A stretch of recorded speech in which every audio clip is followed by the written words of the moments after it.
Beef farmers are finding out the consequences of putting a 34 times indicted, 6 times bankrupt, inherited $500 million from his family, old man into the White House. So Donald Trump just announced he's importing beef from Argentina to bring down prices for consumers, which is great for consumers. But the cattle farmers, the beef farmers, have for the first time in years been making a good profit because he put tariffs on Brazil, the beef coming from Brazil, to make it more expensive and, you know, less desirable to the American public. Thanks for watching the Spin Cycle, guys. I am back with another video, this one about farming, obviously. And if you like what we do here, go ahead and like, subscribe. If you want to help out the channel with some donations, you could get a membership, or just subscribe, share this video with a friend, or a comment. So this first video is about labor, right? So me, and I'm not the only one, but a lot of people think that the reason that they are cutting food stamps and cutting Medicaid and cutting all that stuff is so they're gonna make people so desperate that they have to steal food, you know, not pay their health care bills, and then put people in jail and then force them to work on the farms. I think that might be the dirty little plan that they're up to. Also, the farmers, who mostly 99% of them voted for Trump and this dictatorship administration, they voted for him and they knew he was going to do tariffs, but they also knew that he was going to ease requirements for, you know, how they take care of their workers, especially the workers from other countries. So he eased up, you know, under the Biden administration, they would do a lot of inspections because these workers are very poorly treated. They live in these houses with as many of them packed in as possible, really unclean, unsanitary. You know, I mean, I've heard just terrible things. They make them work 10, 11 hours a day for $10 an hour, which isn't even enough to live on in the US. But anyway, guys, let's get started with this first video. This one explains some of this, what I'm talking about with the worker stuff. A farm in Louisiana has contracted a staffing agency group to help them find employees, to pick blueberries on their farm.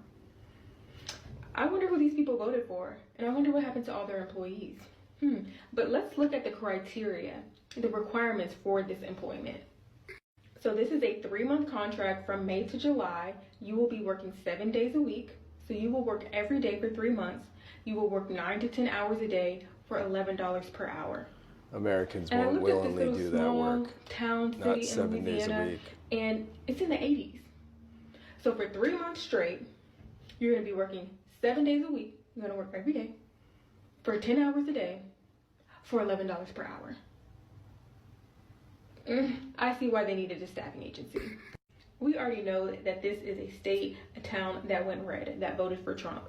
And now they don't have any employees. And I'm almost positive most of their employees were probably immigrants, some undocumented, some documented. And I hope the ones that do have their papers, that do have their citizenship or whatever, I hope that they don't work anymore. I hope that they quit. Make these farmers pick their own damn blueberries, okay? Because this requirement, you know, to work here is actually crazy.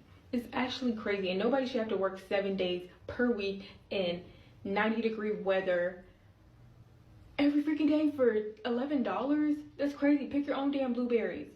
This is what y'all get. You're in your F around and find out season, and you want to know what's going to happen? What I believe is going to happen? Slave labor is going to be prison labor. Pretty soon, these farmers are going to start making deals with prisons and stuff like that, and they're going to have those prisoners out there picking strawberries and blueberries. Watch, that's what's gonna happen. Look, here comes the consequences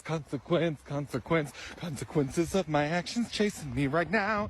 I don't want no consequence. I don't want no consequences chasing me right now. So a lot of people may have missed it, but have y'all seen this?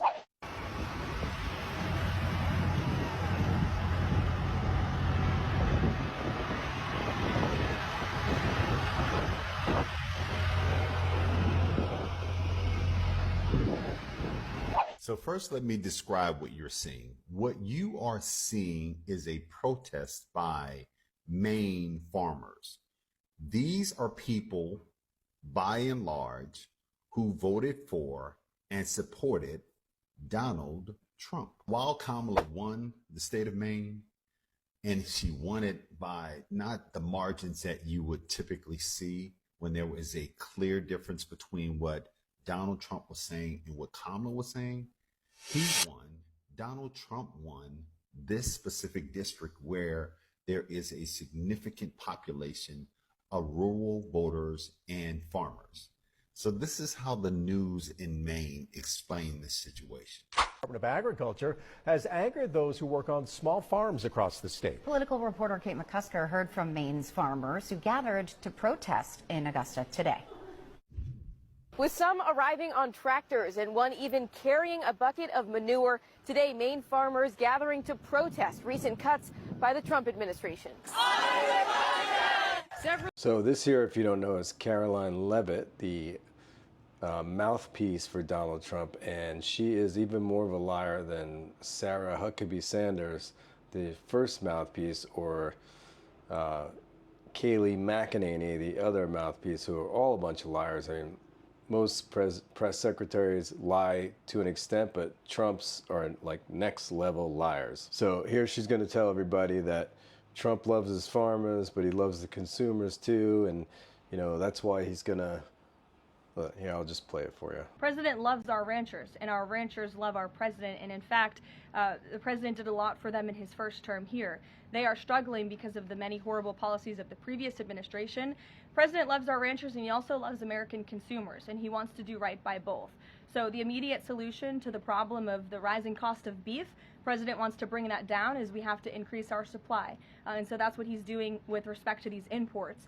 President. Of course, by default, even though it's 10 months into the Trump administration, of course, it was the Biden administration. That's the reason the farmers are struggling. But I don't think the farmers are quite buying that. Here's Trump himself just basically calling farmers dumb. Well, he totally condescends this reporter. You know, he thinks he's the smartest guy in the world. He's an idiot. That's why, you know, people who act like this, who talk down to people, they're usually dumber than most people. Question is, what do you have to say to U.S. farmers who feel that the deal is benefiting Argentina more than it is them, as they are Argentina's fighting for its life, young lady. You don't know anything about it. They're fighting for their life. Nothing is benefiting Argentina. Young lady, you don't know anything about it. For their life. You understand what that means? They have no money. They have no anything. They're fighting so hard to survive. If I can help them survive in a free world, I happen to like the president of Argentina. I think he's trying to do the best he can, but don't make it sound like they're doing great. They are dying. All right? They're dying. What do you mean by He's worried about helping them survive, but he's not worried about the American people, obviously, by his policies. Groceries haven't come down. In fact, they're going up. Inflation's up to 3% again. Gas is up again. On and on and on. Ask yourself, are you doing better now, or were you doing better 12 months ago? Honestly, ask yourself that question. $40 billion is going to their competitors are the Iowa farmers. That $20 billion is going to their $40 billion. $40 billion is going to their competitors. Oh, they're pissed. Oh yeah, and it's what's really interesting about it is the tariffs are the ones that create, like the trade war. The tariffs created the problem, got rid of the markets, and now we're going to pay them back with money from the tariffs that started the problem?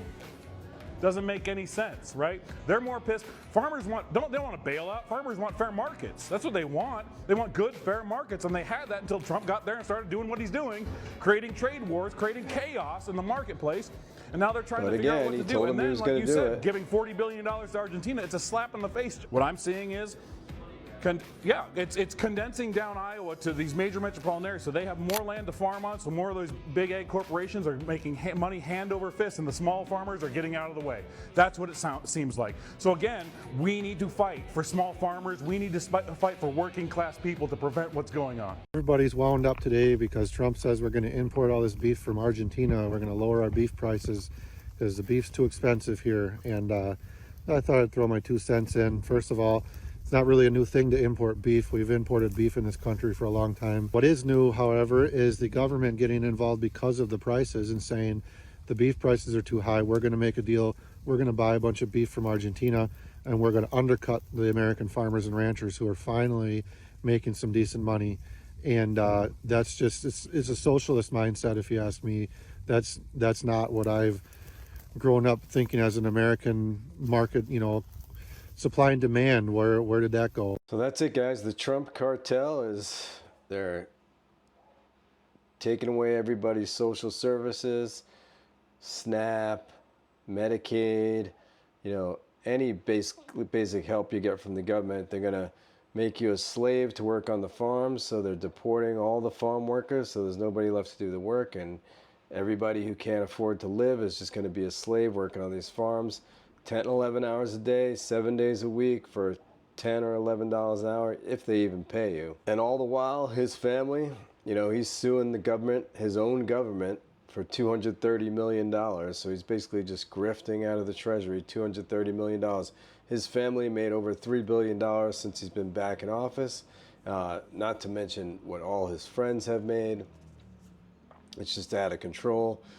Like I always say, guys, it's us against the billionaires, regular working people against the billionaires. It's not red against blue like they want you to think. That's what the billionaires pay all those propagandists to get you to think. Anyway, guys, thanks for watching the channel. Subscribe, follow, share this video, and I'll see you next time.